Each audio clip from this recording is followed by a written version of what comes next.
যুক্তরাষ্ট্রের সিডিসি নবজাতকদের সবাইকে hepatitis B টিকা দেওয়ার দীর্ঘস্থায়ী গাইডলাইন বাতিল করেছে এবং শুধুমাত্র ভাইরাসধারী বা অজানা মায়ের শিশুদের জন্যই জন্মের সময় টিকা সুপারিশ করছে। অন্যদের ক্ষেত্রে পিতামাতাকে চিকিৎসকের সঙ্গে পরামর্শ করে সিদ্ধান্ত নিতে বলা হচ্ছে।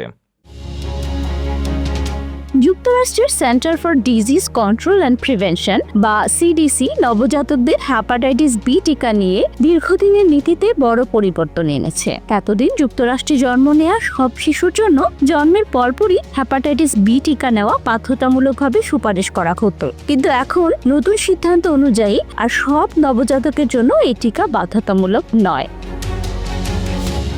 সিডিসি জানিয়েছে, যেসব মায়ের শরীরে হেপাটাইটিস বি ভাইরাস আছে বা যাদের সংক্রমণের অবস্থা জানা নেই, শুধুমাত্র তাদের নবজাতকের জন্মের সময় টিকা দেওয়ার সুপারিশ থাকবে। তবে যেসব মায়ের পরীক্ষার ফল নেগেটিভ, তাদের ক্ষেত্রে সন্তানের টিকা নেওয়া হবে কিনা সে সিদ্ধান্ত বাবা মা চিকিৎসকের সঙ্গে পরামর্শ করে নিতে পারবেন।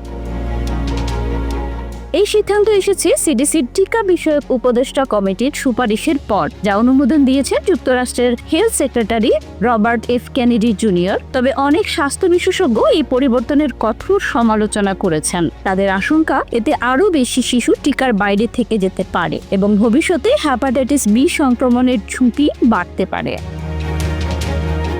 উল্লেখ্য, 1991 সালে সর্বজনীন টিকাদান চালুর পর যুক্তরাষ্ট্রে হেপাটাইটিস বি সংক্রমণ প্রায় 90% কমে গিয়েছিল। এই নতুন নীতি জনস্বাস্থ্যের উপর কী প্রভাব ফেলবে তা নিয়ে এখন উদ্বেগ ও বিতর্ক তীব্র আকার ধারণ করেছে।